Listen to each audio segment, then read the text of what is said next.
وَيُعَلِّمُهُمُ الْكِتَابَ وَالْحِكْمَةَ، اور تیسری ذمہ داری کتاب اور الحکمہ کو سکھانا۔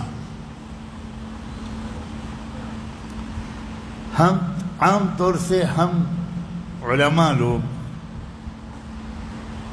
اس آیت کی جس طرح تشریح کرتے ہیں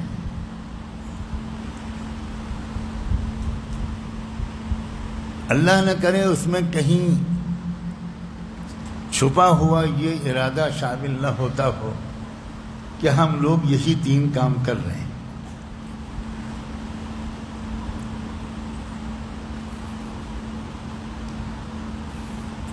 اور یہی مقاصد نبوت تھے، یہی فرائض نبوت تھے، اور گویا ہم العلماء ورثۃ الانبیاء کے معیار پر پورے ہیں۔ ہم بھی پر صادق آتی ہے آپ کی یہ بات کہ العلماء ورثۃ الانبیاء، یعنی جو ہمارا نظام ہے مدرسوں اور خانقاہوں وغیرہ کا، بس اس کو ہم سمجھتے ہیں کہ یہ ہے اس آیت کا مصداق، اور ہم کر رہے ہیں اپنی بساط کے مطابق، اور اگر ہم نہیں کر رہے تو ہمارے اکابر نے تو ضرور کیا تھا۔ میں نے ایک اور آیت پڑھی تھی جس میں تمام نبیوں رسولوں کے بھیجنے کا ایک مقصد اللہ نے الگ سے بیان فرمایا۔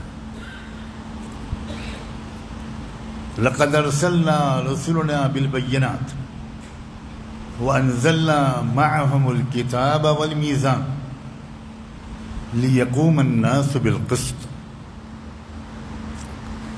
کہ ہم نے اپنے تمام نبیوں رسولوں کو جو بھیجا بینات کے ساتھ، دلائل اور معجزات کے ساتھ، بہت واضح احکام کے ساتھ،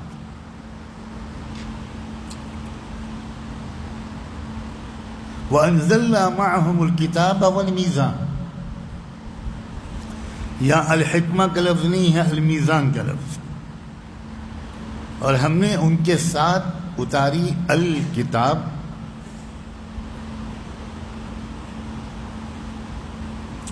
اور دوسری ایک اور چیز اتاری انصاف کی ترازو، لِيَقُومَ النَّاسُ بِالْقِسْطِ، تاکہ وہ الکتاب کی رہنمائی میں اور اس ترازو کی طاقت سے سماج میں انصاف کا نظام قائم کریں، ظلم کا ازالہ،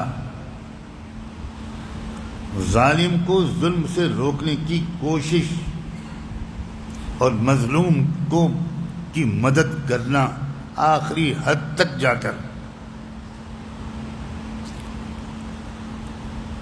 یہ بھی تو مقاصد نبوت میں سے ہے، لیکن ہماری جو موجودہ نسل ہے اس کے سامنے شاید ہم لوگ پوری صراحت کے ساتھ اس مقصد نبوت کو نہیں رکھ پاتے۔ یہ ذہن میں ہی نہیں آتا ہمارے کہ ایک عالم کی ذمہ داری ظلم کے خلاف جد و جہد بھی ہے۔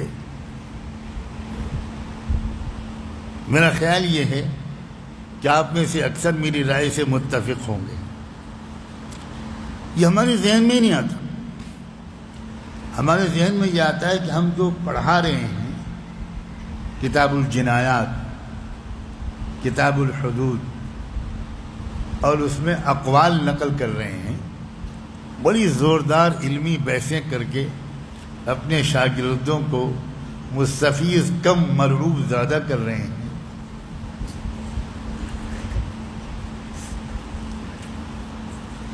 بس ہم تو اپنی ذمہ داری ادا کر رہے ہیں۔ کبھی خیال نہیں آتا یہ کتاب الجنایات عمل کے لیے آئی ہیں یا قیل و قال کے لیے آئی ہیں۔ یہ کتاب الحدود حدود قائم ہوں گی کبھی نہیں ہوں گی، یا یہ قصہ ماضی تھا ختم ہو گیا، یا یہ خیال نہیں آتا کہ ہماری بھی ذمہ داری ہے کچھ کوشش کرنا.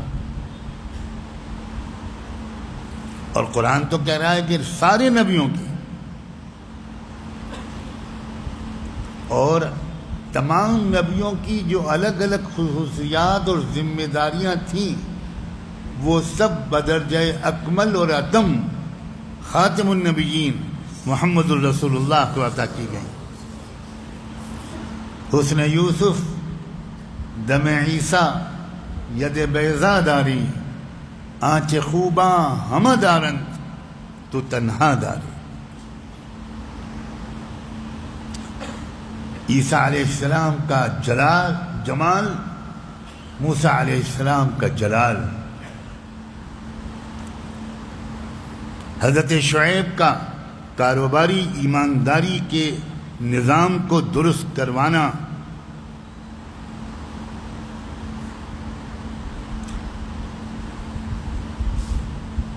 حضرت ہود قوم عاد کے پیغمبر، وَإِلَىٰ عَادٍ أَخَاهُمْ هُودًا، حضرت صالح، حضرت ہود کی ذمہ داری تھی قوم عاد کے نسلی اور جسمانی غرور کو توڑ کر ان کو ایک متوازن انسان بنانا. وَإِذَا بَطَشْتُمْ بَطَشْتُمْ جَبَّارِينَ، قوم عاد کا بڑا نعرہ تھا کہ من اشد منا قوہ.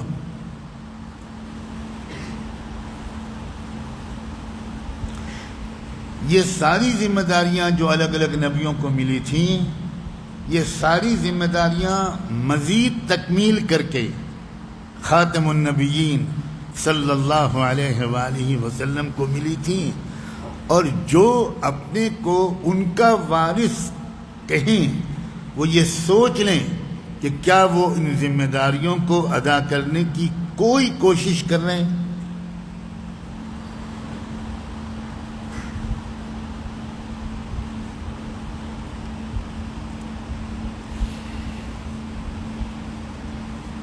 اور اسی لیے میں نے اگلی آیت پڑھی تھی تیسری، یا ایھا الذین آمنوا لم تقولون ما لا تفعلون کبر مقتا عند اللہ ان تقولوا ما لا تفعلون.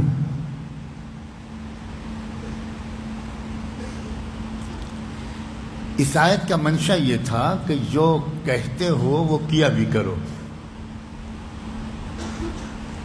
ہم لوگوں نے اس کی ایک نئی تشریح نکالی کہ کم سے کم کہتے تو رہو.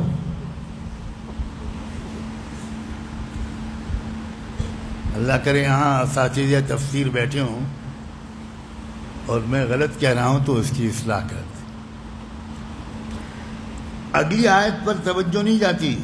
ان اللہ یحب الذین یقاتلون فی سبیلہ صفا کأنہم بنیان مرصوص. اللہ ان لوگوں کو بہت پسند کرتا ہے، محبوب ہیں وہ لوگ اللہ کے جو اس کے راستے میں جنگ کرتے ہیں.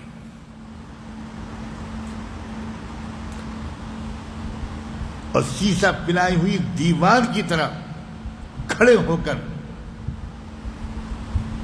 کفروں کی بالادستی کو توڑتے ہیں، توڑنے کی کوشش کرتے ہیں.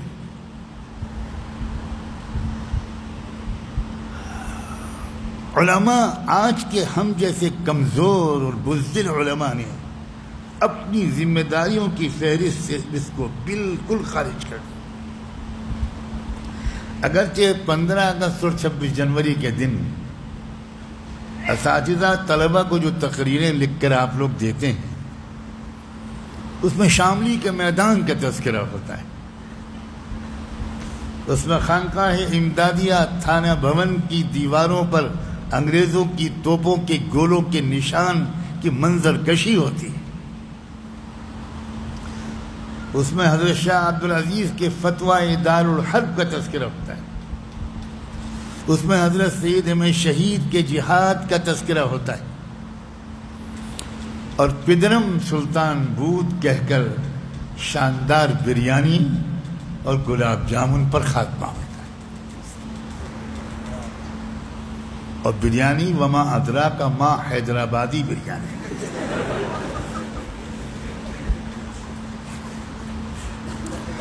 امریکہ کے ہوٹلوں پر بھی آپ کا بورڈ لگتا ہے حیدرآبادی بریانی.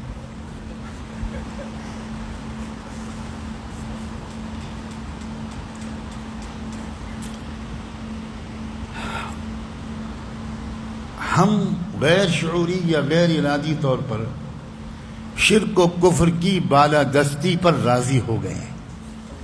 یہ بہت اہم جملہ بول رہا ہوں.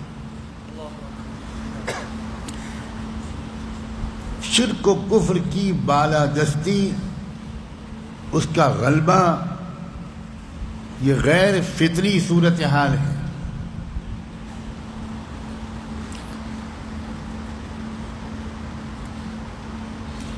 ہم جب وہ حدیث سناتے ہیں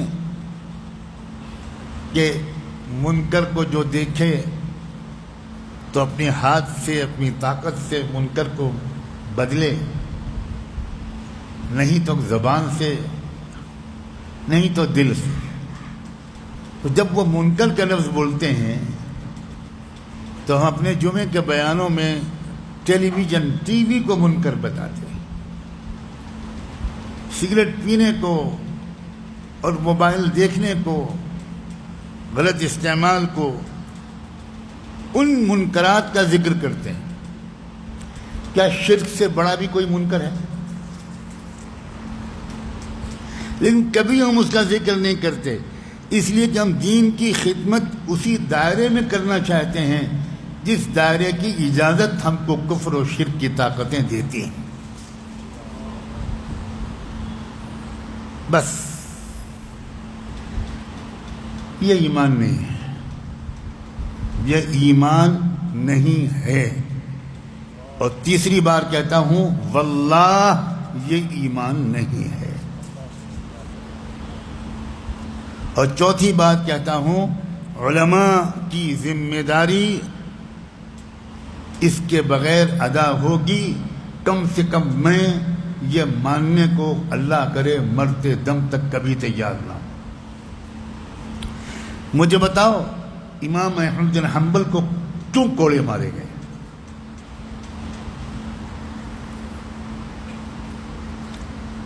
کاش کہ آپ تفصیل سے اس واقعے کو پڑھیں اور سینکڑوں بار پڑھیں. لڑکھڑاتے تھے امام احمد، بری طرح مار مار کے زخمی کر دیا جاتا تھا، گر پڑتے تھے، اٹھایا جاتا تھا گالیاں بکتے ہوئے، اور پھر کوڑے مارے جانے شروع ہوتے تھے.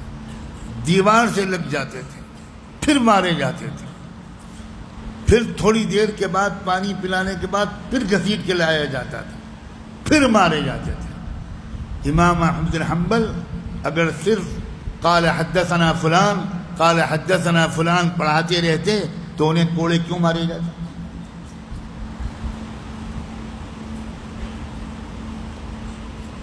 امام مالک جن کی آمد کی پیشن گوئی اللہ کے رسول نے بہت سے علماء کی تشریح کے مطابق اپنی ایک حدیث میں کی تھی، جس کا مصداق اکثر و بیشتر علماء امام مالک کو مانتے چلے آ رہے ہیں. اور امام مالک کو ایک خچر پر چہرے پر سیاہی پوت کر مدینے کی سڑکوں اور گلیوں میں ذلت کے ساتھ کیوں ٹہلایا گیا تھا؟ وہ بھی وضو اور غسل کے مسائل بیان کرتے رہتے.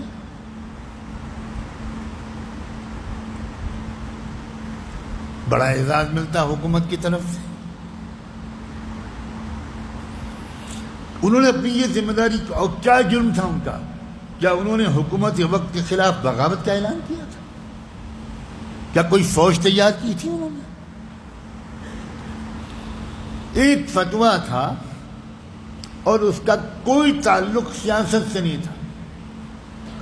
طلاق کے بارے میں ایک استفتاء ان کے پاس آیا کہ ایک مرد یہ پوچھتا ہے کہ مجھے ڈرا ڈرا کر دھمکا کر قتل کر دینے کی دھمکی وغیرہ دے کر زبردستی مجھ سے طلاق دلوا دی گئی، کیا طلاق واقع ہو گئی؟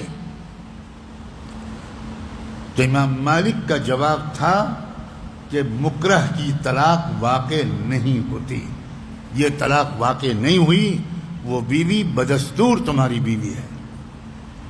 اس فتوے کا کیا تعلق سیاست سے اور حکومت سے؟ لیکن نہیں، اس دور کا جو حکمراں تھا، میں نام نہیں لوں گا، اس نے لوگوں کو ڈرا دھمکا کر مجبور کر کے بیعت لی تھی۔ بڑی تعداد میں لوگ اس کو خلیفہ تسلیم کرنے کے لیے تیار نہیں تھے۔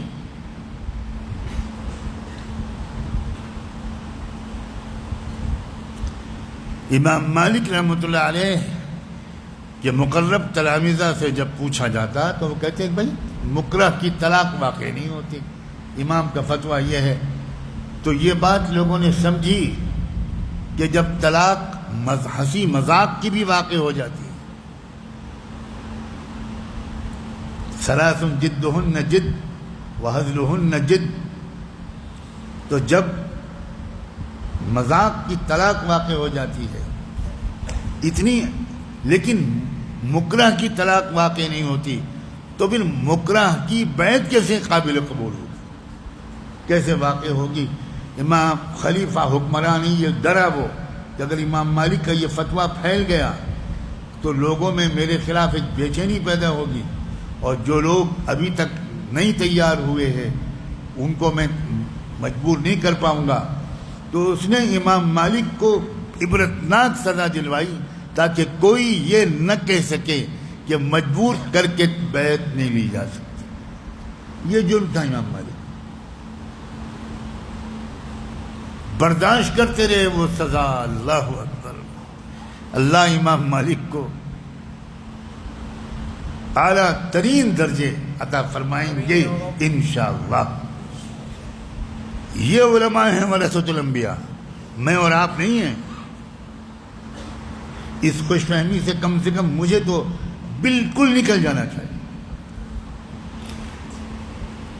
ہم جب علماء ورثۃ الانبیاء کہیں تو یاد رکھیں کہ کون سے علماء مراد ہیں، اور اگر ہم نے عوام کے سامنے اپنی پوزیشن بڑھانے کے لیے اس حدیث کا استعمال کیا تو اللہ جانے کون سے جہنم میں ہم ڈالے جائیں۔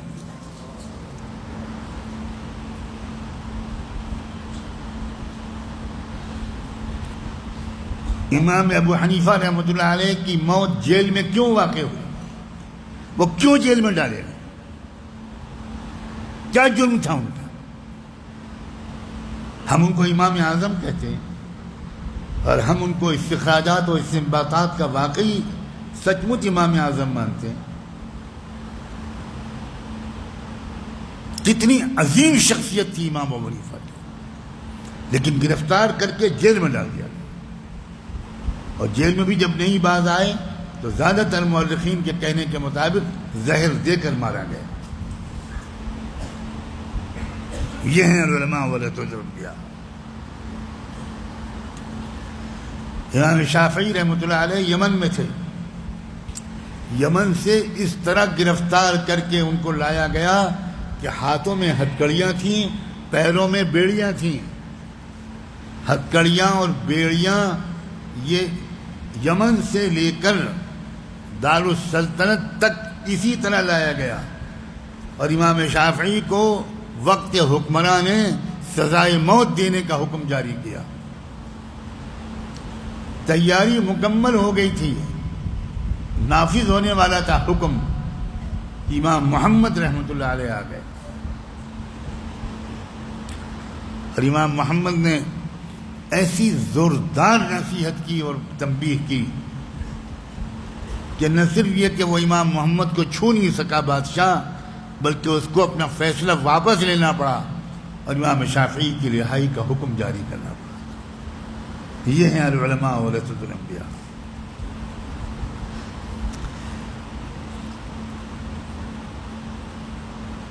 شیخ الاسلام ابن تیمیہ رحمۃ اللہ علیہ بار بار جیل میں ڈالے گئے،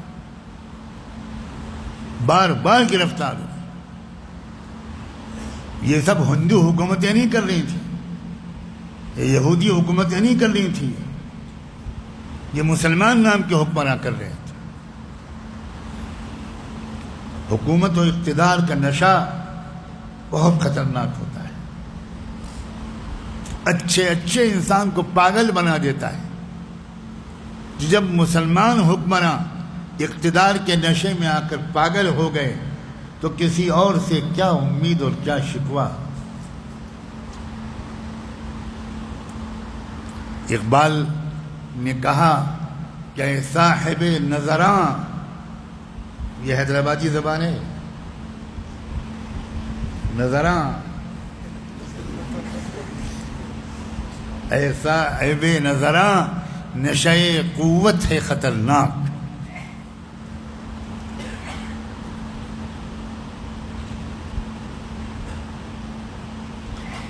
اقتدار کا نشہ اللہ کی پناہ۔